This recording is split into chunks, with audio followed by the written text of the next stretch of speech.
नमस्कार साथियों, आप लोगों का स्वागत है गज की श्री बायो क्लासेस में। और आप लोगों को आज हम हैंड राइटिंग नोट्स प्रदान करने वाले हैं।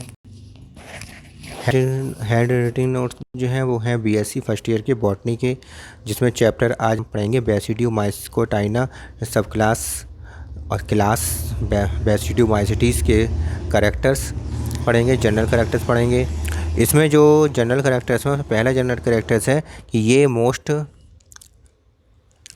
मोस्ट इवॉल्व्ड फंजाई होते हैं। इनका माइसीलियम हमेशा सेप्टेड ब्रांच मल्टीसेलुलर तथा यूकार्पिक होता है। तीसरा है सेप्टा डॉली पेयर टाइप का होता है। डॉलीपोर मतलब होता है कि इसमें सेप्टल पोर जो हैं वो किस प्रकार के होते हैं, ट्रांसफर सेप्टम से अटैच होंगे। जो पेरेंट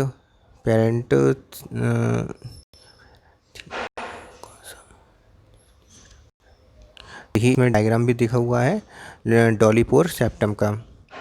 इसमें चौथा जो है, इनके लाइफ साइकिल में अधिकतर निम्नलिखित दो प्रकार के माइसीलिया पाए जाते हैं। पहला है प्राइमरी या मोनोकैरियोटिक माइसीलियम। ये माइसीलियम बेसिडियोस्पोर्स के अंकुरण से बनता है और ये सेप्टेड ब्रांच या शॉर्ट लाइव्ड होता है। इसकी प्रत्येक सेल मोनोकैरियोटिक होती है। दूसरा है सेकेंडरी या डाइकैरियोटिक माइसीलियम। इसमें देख लिए सेकेंडरी या डाइकैरियोटिक माइसीलियम। इसमें देखिए क्या लिखा है। इसमें लिखा है कि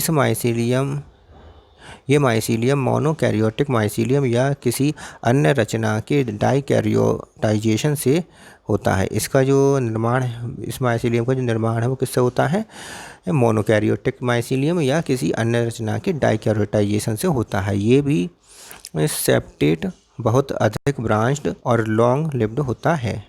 अधिक टाइम तक ये जीवित रहता है, लॉन्ग लिव्ड होता है। इसके डायग्राम दिए हुए, मोनोकैरियोटिक माइसीलियम का डायग्राम ये वाला है और डाइकैरियोटिक माइसीलियम का डायग्राम ये वाला है। इसके बाद आगे देखिए इसके कैरेक्टर्स में जो नेक्स्ट कैरेक्टर है फिफ्थ, इसमें लिखा है कि सेक्स ऑर्गन्स का पूर्ण अभाव होता है। इसमें जो सेक्स ऑर्गन्स इसमें नहीं पाए जाते हैं। अगला है सिक्स में है सेक्सुअल रिप्रोडक्शन में बेसिडिया नामक रचनाएं बनती हैं, जिन पर haploid non motile exogenous plus minus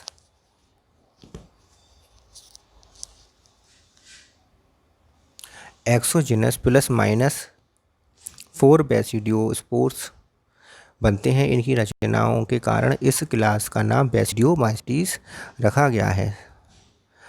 next आता है सातवां, कुछ बेसिडियोमाइसिटीज में सेक्सुअल रिप्रोडक्शन के अंत में एक बहुत जटिल फ्लैशी छतरी जैसी संरचना बनती है, जिसे बेसिडियोकार्प कहते हैं, जैसे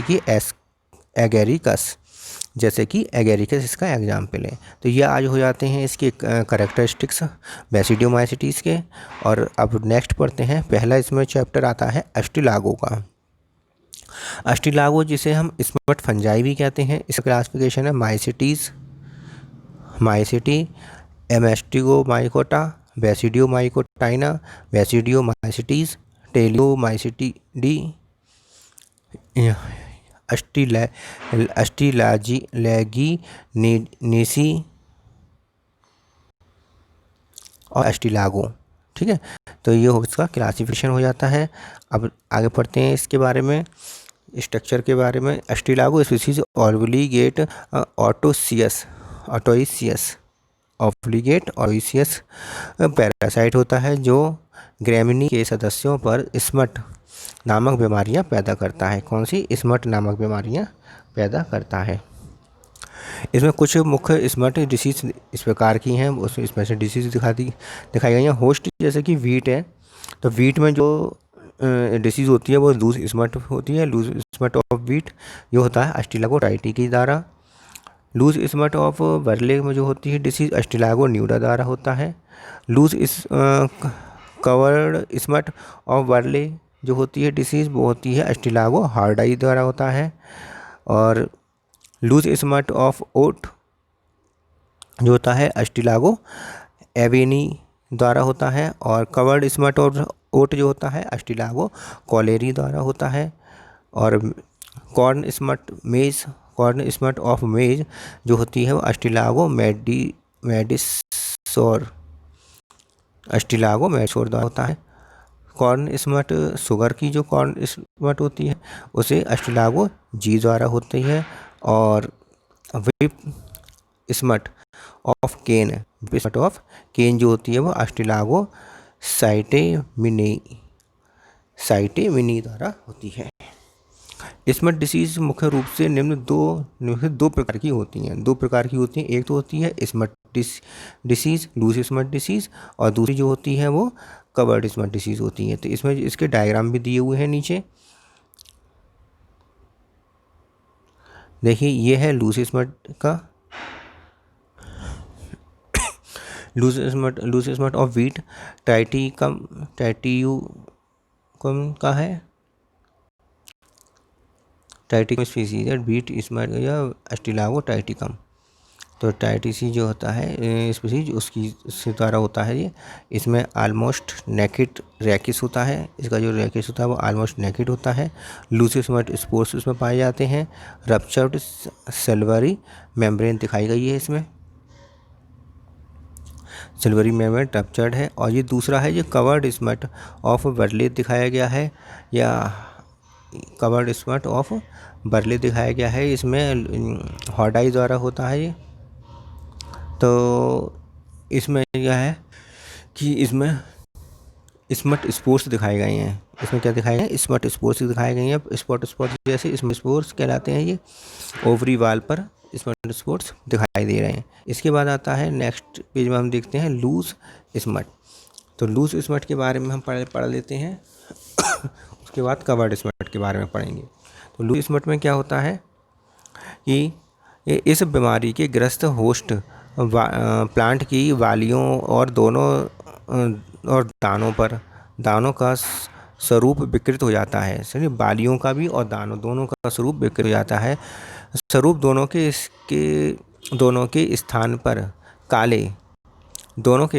काले पाउडरी स्मट स्पोर जो आरंभ में एक बहुत पतली सिल्वरी मेम्ब्रेन से ढके रहते हैं, परंतु ये झिल्ली जल्द ही अपने आप फट जाती है और खेत में खड़ी फसल की बालियों से स्मट स्पोर्स लूज होकर विंड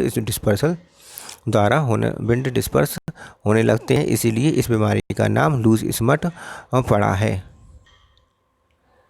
ठीक है, तो इस कारण लूज स्मट क्यों पड़ा है? इसका नाम लूज स्मट इसलिए पड़ा है क्योंकि ये जो बालियों पर पाउडरी स्मट स्पोर पाए जाते हैं जो सिल्वरी मेम्ब्रेन से ढके हुए रहते हैं। जब ये सिल्वरी मेम्ब्रेन हट जाती है तो ये पाउडरी स्मट स्पोर जो होते हैं वो लूज हो जाते हैं, मतलब वहाँ से डिस्पर्स हो जाते हैं हवा द्वारा, और खेत में बाकी दूसरी फसलों पर टहनियों पर चले जाते हैं। इस कारण क्या है कि इसे कहते हैं लूज स्मट ऑफ वीट कहते हैं, लूज स्मट ऑफ बरी कहते हैं, लूज स्मट ऑफ ओट कहते हैं। ठीक है, तो इस प्रकार के लूज स्मट होते हैं।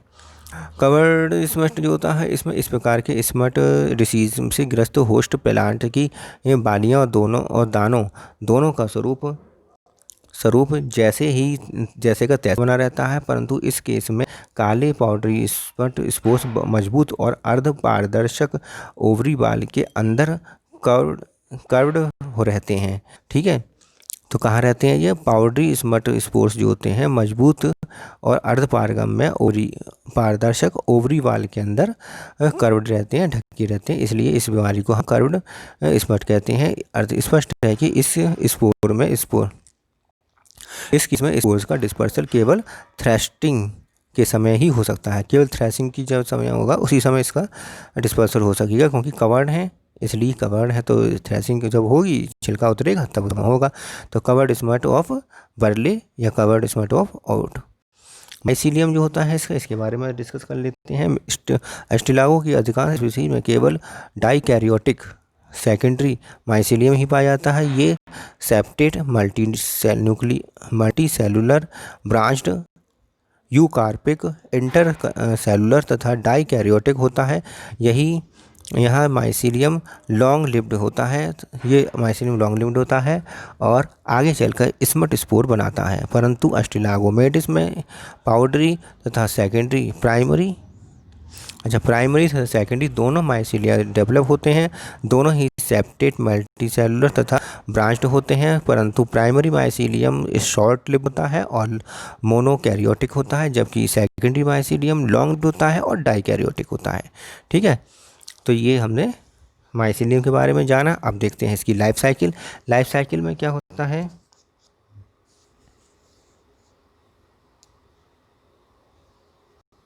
अब लाइफ साइकिल देख लेते हैं इसका। लाइफ स्पोरुलेशन, सबसे पहले होगा स्पोरुलेशन, स्पोर का बनना। सेकेंडरी माइसीलियम द्वारा होस्ट की ओवरी में स्मट स्पोर बनते हैं। बनाने की क्रिया को स्पोरुलेशन कहते हैं। स्मट स्पोर जो बनने की क्रिया है उसे हम क्या कहेंगे, स्पोरुलेशन कहेंगे। लूज स्मट के केस में प्री इन्फेक्टेड सीड्स बोने पर बना हुआ यंग प्लांट भी पहले से ही इन्फेक्टेड होता है, तो पहले से ही इन्फेक्टेड होगा।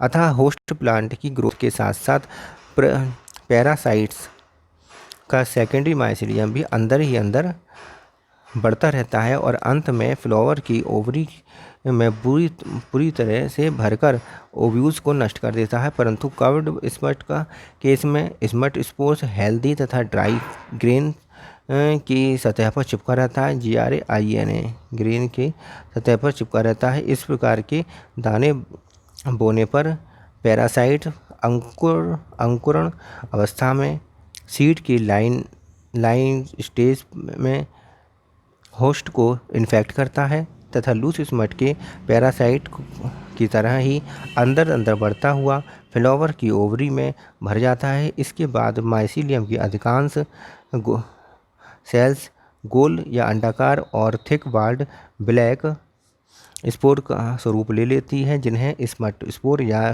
क्लेमाइडो स्पोर या टेलुटो स्पोर या रेस्टिंग स्पोर्स या ब्रांच स्पोर्स कहते हैं। इतने तो नाम है इसकी। अब देखते हैं कैरियोस्कोमी। ये स्ट्रक्चर में क्या दिखाया गया है कि ये होस्ट टिश्यू है और इंटरसेलुलर डाइकैरियोटिक माइसीलियम दिखाया गया है। इसमें डाइकैरियोटिक माइसीलियम है, ये डाइकैरियोटिक माइसीलियम है और डाइकैरियोटिक माइसीलियम में ये स्मट स्पोर है। इसकी इसमें इंटाइन होती है, एक्साइन होती है और डाइकैरियन, दो न्यूक्लियस होते हैं, डाइकैरियन होते हैं। जब इसमें कैरियोगैमी होती है तब ये दोनों आपस में मिल जाते हैं न्यूक्लियस, और इंटाइन एक्साइन तो है ही है, और ये बना लेते हैं सिंकैरियन, ये बनाते हैं सिंकैरियन जो डिप्लॉयड होता है। तो इसमें देखें मेचर स्मट स्पोर्स के डिस्पर्स होने के बाद जब ये सोटेबल होस्ट सरफेस पर लूज स्मट के केस में हेल्दी ग्रेन सरफेस पर पहुंचते हैं, तब प्रत्येक स्मट स्पोर्स दोनों न्यूक्लियाई आपस में फ्यूज हो जाते हैं और सिंकैरियन का निर्माण करते हैं। Germination of the smut spore, इसमें का जर्मिनेशन कैसे होता है, ये रप्चर्ड एक्साइन है। रप्चर्ड एक्साइन में से ये इंटाइन निकली हुई है, जिसमें यंग बेसिडियम, जिसे हम कहेंगे यंग बेसिडियम में प्रोमाइसीलियम या प्रोमाइसीलियम के अंदर हैप्लॉइड न्यूक्लियाइस होते हैं, और इसके बाद इसमें विभाजन हो जाता है, बेसिडियो स्पोर बनते हैं, बेसिडियो सेल्स में बेसिडियो स्पोर्स बनते हैं, और बेसिडियो स्पोर्स के अंदर स्पोरिडियम स्प्राउट सेल्स बनती हैं, या सेकेंडरी स्पोर बनते हैं, या एस्कोस्पोरस बनते हैं। और ये जो सेल्स हैं ये फ्रैग्मोपेसिडियम कहलाती हैं। ये उदाहरण हमें चित्र डायग्राम बना है अस्टिलागो हार्डी का और अस्टिलागो मेडिस का। ठीक है, इसमें से इन्फेक्शन थ्रेड्स निकलने शुरू हो जाते हैं। सिंकैरियन मियोसिस द्वारा 4 हैप्लॉइड न्यूक्लियाई 2+2- न्यूक्लियाई बनाता है। साथ ही साथ स्मट स्पोर अपने होस्ट सरफेस की नमी को सोकर सॉफ्ट होकर फूल जाता है। अंत में इसकी एक्साइन फट जाती है और इंटाइन द्वारा एक 4 सेल्ड ट्यूबुलर संरचना बनती है, फ्रैग्मोबैसिडियम कहलाती है, जिसे हम क्या कहते हैं फ्रैग्मोबैसिडियम। जो क्या कहलाती है, फ्रैगमोबैसिडियम, फ्रैगमोबैसिडियम कहलाती है। जो ये लिखा है फ्रैगमोबैसिडियम कहलाती है। अस्टिलागोट्राइटिस अधिकांश स्पीशीज में अस्टिलागो हॉर्डाई और अस्टिलागो मेडिस एक्सेट्रा में प्रत्येक बैसिडियम सेल्स से एक यूनिसेलुलर यूनिन्यूक्लिएट हैप्लॉइड प्लस या माइनस एक्सोजिनस बैसिडोकार्प बनता है। कुछ स्पीशीज में अस्टिलागो हॉर्डाई या अस्टिलागो मेडिस में प्रत्येक बैसिडोकार्प बडिंग द्वारा वैसे ही अनेक संरचनाएं बनाता है जिन्हें स्पोरिडिया या स्प्राउट सेल्स भी कहते हैं। परंतु स्प्राउट सेल्स भी कहते हैं, जैसे कि इसमें दिखाया गया है कि स्प्राउट सेल्स बनते हुए दिखाया गया है। ये स्प्राउट सेल्स हैं, ये स्पोरिडियम जिसे कहते हैं, स्प्राउट सेल्स या स्पोरिडियम। परंतु अस्टिलागोट्राइटिसी में बैसिडियोस्पोर्स के स्थान पर प्रत्येक बैसिडियल सेल्स से एक लंबी tubular unicellular uninucleate infection thread बनता है। ये अस्टिलागोट्राइटी का हो गया। इसमें थ्रेड बनना है। कैसा थ्रेड है? Unicellular uninucleate tubular infection thread बनता है। ठीक है। इसके बाद मेथड ऑफ द डाइकैरियोटाइजेशन देखते हैं हम। मेथड जो है, मेथड में क्या लिखा हुआ है कि किसी भी मोनोकैरियोटिक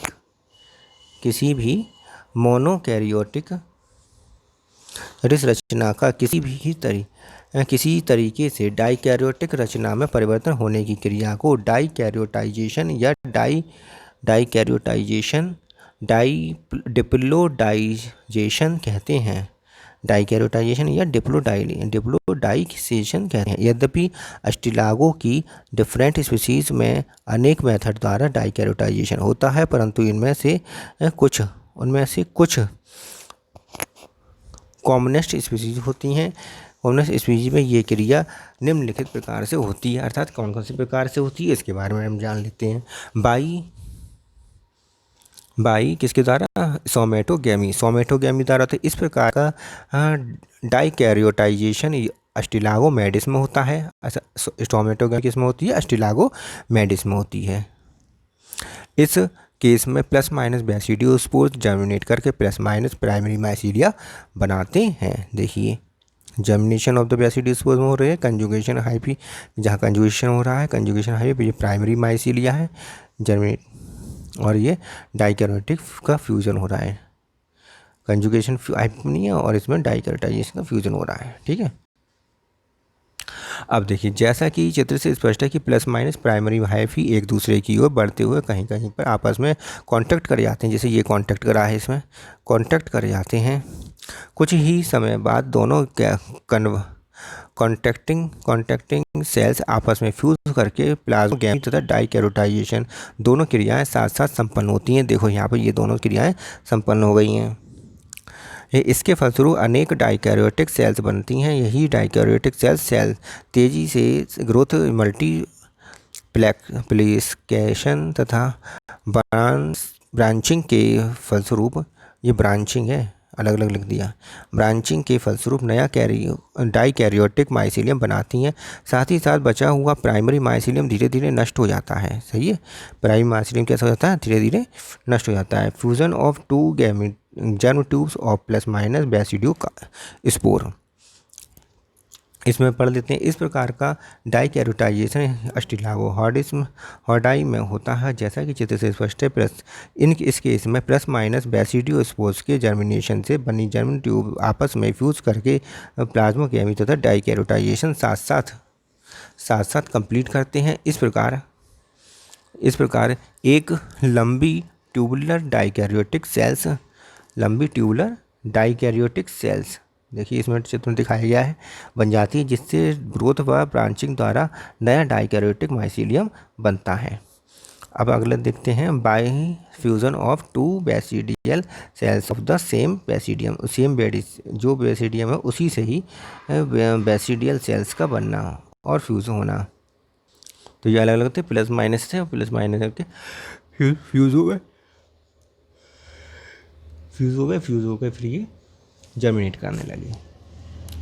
अब इस वाले में देखते हैं, सेम बेसिडियम में ही दो सेल्स अगर इस प्रकार हो, जैसे इसमें देखो दो सेल्स हैं, माइनस की है, ये प्लस की है, और न्यूक्लियस जो है इधर से इधर को आ जाता है इसमें, नियरली फॉर्म डाइकैरियोटिक सेल्स। तो इस केस में एक स्मट स्पोर्स के जर्मिनेशन से बने फ्रैगमोबैसिडियम की दो एडजेसेंट सेल्स प्लस तथा माइनस बेसिडियो सेल्स आपस में फ्यूज करके प्लाज्मोगैमी तथा डाइकैरियोटाइजेशन के साथ साथ कंप्लीट करती हैं। इसके फलस्वरूप कोई एक सेल्स का एम्प्टी हो जाती है और एक सेल्स में एम्प्टी हो जाती है, तो दूसरी सेल्स में डाइकैरियोटाइज्ड, दूसरी सेल्स डाइकैरियोटाइज हो जाती है। एक खाली हो गई और दूसरी डाइकैरियोटाइज हो गई। यही आगे चलकर क्या ब्रांचिंग द्वारा नया सेकेंडरी डाइकैरियोटिक माइसीलियम का निर्माण करती है। एग्जाम्पल है एस्टिलागोहॉर्डाई। अब आता है fusion of two basidial cells of, और यह दो बेसिडिया या दो बेसिडियल सेल्स का फ्यूज़न। इस केस में दो स्मट स्पोर्स के जर्मिनेशन से बने हुए फ्रैगमोबैसिडियम को प्लस तथा माइनस सेल्स आपस में फ्यूज करके प्लाज्मोगैमी डाइकैरियोटाइजेशन साथ साथ कंप्लीट करती हैं। इस प्रकार बनी हुई नई डाइकैरियोटिक ग्रोथ तथा ब्रांचिंग द्वारा नया डाइकैरियोटिक माइसीलियम बनाती हैं। एस्टिलागो न्यूडा जैसे एग्जाम्पल है एस्टिलागो न्यूडा। तो इसमें देखो क्या बना हुआ है कि डाइकैरियोटाइजेशन हुआ है, फ्यूजन बेसिडियल सेल्स का फ्यूजन हुआ है, न्यू डाइकैरियोटिक सेल्स बनी है। तो by fusion of plus minus infusion, तो इन्फ्यूज़न थ्रेड्स का प्लस माइनस इन्फ्यूजन थ्रेड्स द्वारा अब ये एस्टिलागोटाइटी का योग है, उसमें थ्रेड बनते हैं। जैसे कि जिसमें सोचा कि केस में स्मट स्पोर्स जर्मिनेशन से बना हुआ फ्रैगमोबैसिडियम प्लस तथा दो माइनस इन्फेक्शन थ्रेड्स बनता है। इसके बाद प्लस तथा माइनस इन्फेक्शन थ्रेड्स पेयरिंग में फ्यूज़ करके ये इधर कर रहा है, ये इधर कर रहा है, पेयर में फ्यूज़ करके प्लाज्मोगैमी तथा डाइकैरियोटाइजेशन के साथ साथ पूरा करते हैं। इसके फलस्वरूप बनी डाइकैरियोटिक सेल्स ग्रोथ तथा ब्रांचिंग द्वारा नए डाइकैरियोटिक माइसीलिया बनाते हैं, जैसे एस्टिलागोटाइटी। इसी में थ्रेड बनते हैं ना, इसलिए उपरोक्त वर्णन के स्पष्ट है कि डाइकैरियोटाइजेशन की क्रिया जो लूज स्मट के केस में होस्ट स्टिग्मा पर तथा कवर्ड स्मट के केस में जर्मिनेटिंग होस्ट ग्रेन सरफेस पर होती है, के फलस्वरूप बनने वाली डाइकैरियोटिक सेल्स के रैपिड ग्रोथ तथा ब्रांचिंग के फलस्वरूप होस्ट सरफेस पर ही नए डाइकैरियोटिक माइसीलिया बनने लगते हैं। इसका प्रथम हाइफी लूज स्मट के केस में स्टिग्मा को छेदते हुए मैच्योरिंग ग्रेन के अंदर पहुंच जाता है और डोर्मेंट हो जाता है, जबकि कवर्ड स्मट के केस में ये ग्रेन के अंकुर को छेद कर उसके अंदर प्रवेश कर जाता है। सीडलिंग इन्फेक्शन, जिसे हम क्या कहते हैं, सीडलिंग इन्फेक्शन कहते हैं। नए डाइकैरियोटिक माइसीलिया होस्ट के अंदर तेजी से बढ़ते हुए फ्लावर की ओवरी में पहुंच जाते हैं। स्वस्थ दोनों के स्थान पर स्मट स्पोर बनाते हैं और इस प्रकार लाइफ साइकिल रिपीट होती है। ठीक है। Mode of infection by smuts का तरीका कौन सा है?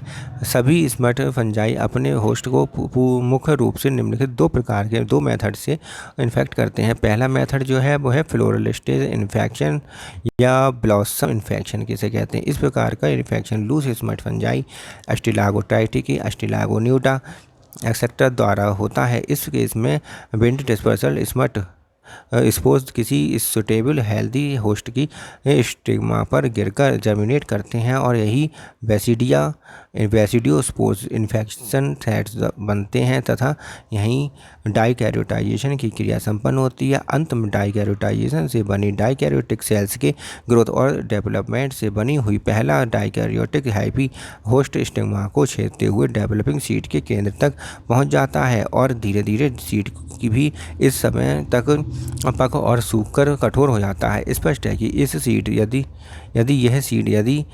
प्री इन्फेक्टेड है, परंतु बाहर से पूर्ण रूप से स्वस्थ दिखाई देता है, क्योंकि पैरासाइट इस सीड के अंदर एक वर्ष तक डोरमेंट स्टेज में पड़ा रहता है। जब इस प्रकार का सीड नम खेत में बोया जाता है, तब ये बीज का उस बीज का अंकुरण पहले से ही इन्फेक्टेड होता है और फलता है इसमें बनने वाला फ्यूचर प्लांट भी इन्फेक्टेड हो जाता है। जब इस प्रकार का प्लांट फ्लावरिंग की फ्लावरिंग होती है, तब सभी फ्लावर में की ओवरी में ओव्यूल्स को नष्ट करके माइसीलियम अपने उसमें भर जाता है और ठीक दाने बनने के समय माइसीलियम के अधिकांश सेल्स स्मट स्पोर्स बनाती हैं और यही पुनः विंड द्वारा डिस्पर्सल होकर नए होस्ट को इन्फेक्ट करके हम नई लाइफ साइकिल को पुनः रिपीट करते हैं, अपनी लाइफ साइकिल को पुनः रिपीट करते हैं।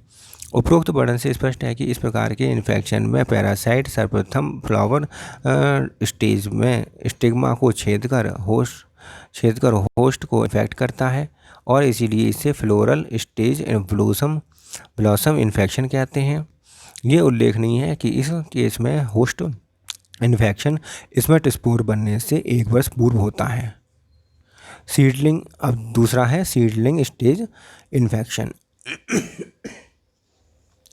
इस प्रकार का इन्फेक्शन मुख्य रूप से कवर्ड स्मट फंजाई अस्टिलागोहॉर्डी कॉलेरी में होता है। इस केस में स्मट स्पोर्स मजबूत ओवरी वाल में बंद रहते हैं, इसलिए इनका डिस्पर्सल केवल थ्रैशिंग के समय ही होता है। थ्रैशिंग के समय कुछ स्मट स्पोर्स डस्ट पार्टिकल की तरह हेल्दी ग्रेन के सरफेस पर चिपके रहते हैं।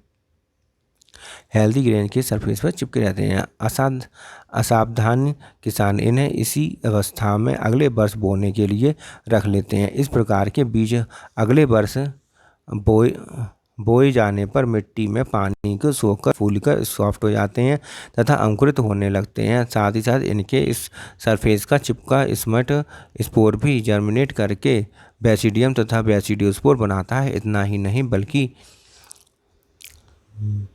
बल्कि यहाँ पर डाइकैरियोटाइजेशन की क्रिया भी पूर्ण हो जाती है और अंत में एक नया डाइकैरियोटिक हाइफी बनता है, जो होस्ट सीडलिंग को छेदकर अंदर प्रवेश कर जाता है। धीरे धीरे अंदर होस्ट प्लांट के साथ ही बढ़ता रहता है और फ्लावरिंग का समय आते ही यह माइसीलियम फ्लावर की ओवरी में ओव्यूल्स में पूरी तरह भर जाता है और अंत में दाने बोने के समय ओवरी वाल के अंदर स्मट स्पोर बनाता है। स्पष्ट है कि कर्व्ड स्मट फंजाई अपने होस्ट को सबसे पहले सीडलिंग स्टेज में इन्फेक्ट करता है, इसलिए इसे सीडलिंग स्टेज इन्फेक्शन कहते हैं। उस पर लॉ का अनुचित पालन करना चाहिए। सॉइल ट्रीटमेंट, खेत की तैयारी करते समय मिट्टी में कुछ फंगिसाइड जैसे फॉर्मेलिन तथा लाइम सल्फर डस्ट आदि उसमें मिला देना चाहिए। बीजों को स्टोर करने से पहले ड्रेसिंग केमिकल ट्रीटमेंट देना चाहिए। स्पेशल मेथड में क्या है? फॉर लूज स्मट, अगर लूज स्मट है तो उसके लिए क्या करें? ये ज्ञात है कि लूज स्मट का पैरासाइट सीड के अंदर छिपा होता है, अतः इसे सामान्य केमिकल ड्रेसिंग मेथड से किल नहीं किया जा सकता है। इसलिए इसे ऐसे प्री इन्फेक्टेड सीड्स को इन्फेक्शन फ्री करने के लिए निम्नलिखित 2 मेथड अपनाए जाते हैं। कौन कौन से? पहला है हॉट वाटर ट्रीटमेंट। इसमें क्या होता है कि इस मेथड में सबसे पहले सस्पेक्टेड सीड्स को 4 से 6 घंटे तक सामान्य टेम्परेचर या नॉर्मल टेम्परेचर में 20 से 30 डिग्री के पानी में भिगो दिया जाता है। इसके बाद इस भीगे हुए सीड्स को 54 सेंटीग्रेड के पानी में केवल 10 मिनट तक रखकर बाहर निकाल लिया जाता है और इसके बाद अच्छी तरह सुखाकर स्टोर कर लिया जाता है। यद्यपि ये मेथड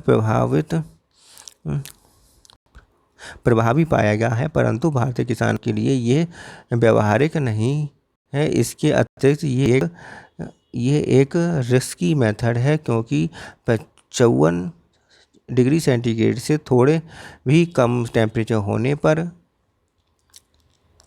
पैरासाइट किल नहीं होते हैं। अतः थोड़ी सी सावधानी से 54 डिग्री टेम्परेचर हो जाने पर सीड की एम्ब्रियो भी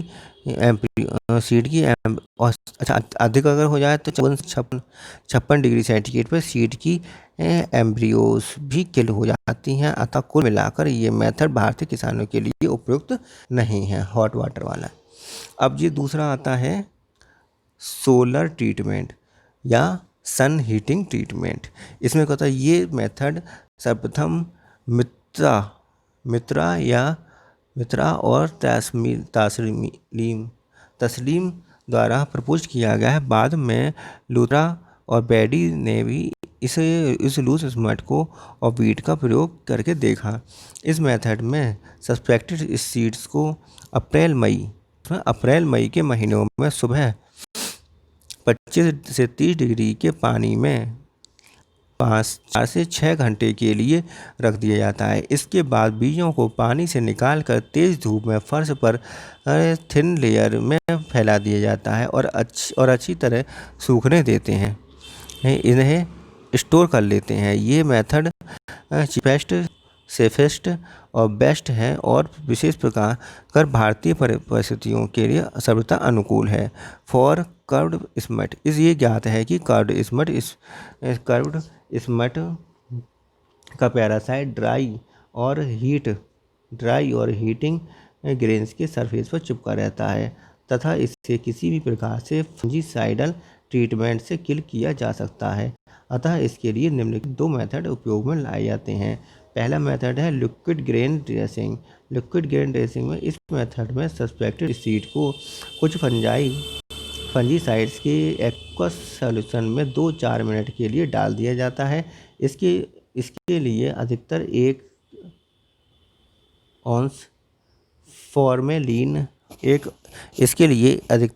औंस फॉर्मेलिन 2 पाउंड वाटर में मिलाकर घोल बनाया जाता है और सीड को इसी सॉल्यूशन से ट्रीट किया जाता है। इसके बाद सीड्स को अच्छी तरह सुखाकर स्टोर कर लिया जाता है। यद्यपि ये मेथड काफ़ी प्रभावी है, परंतु सामान्य रूप से ये प्रैक्टिस में नहीं किया जा सकता है, क्योंकि बचे हुए ट्रीटेड सीड्स किसी भी उपयोग में नहीं लाए जा सकते हैं। इसलिए दूसरा मेथड हम अपनाते हैं।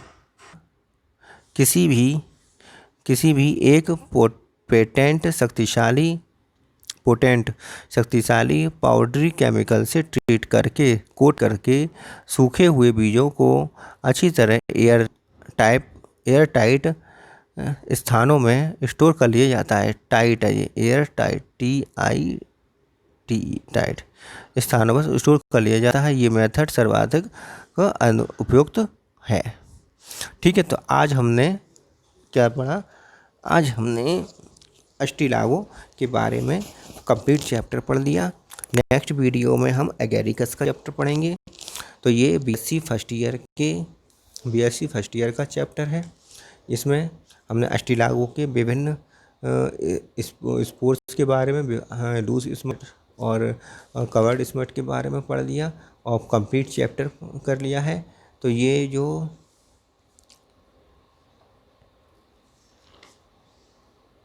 चैप्टर है आज कंप्लीट हो गया है।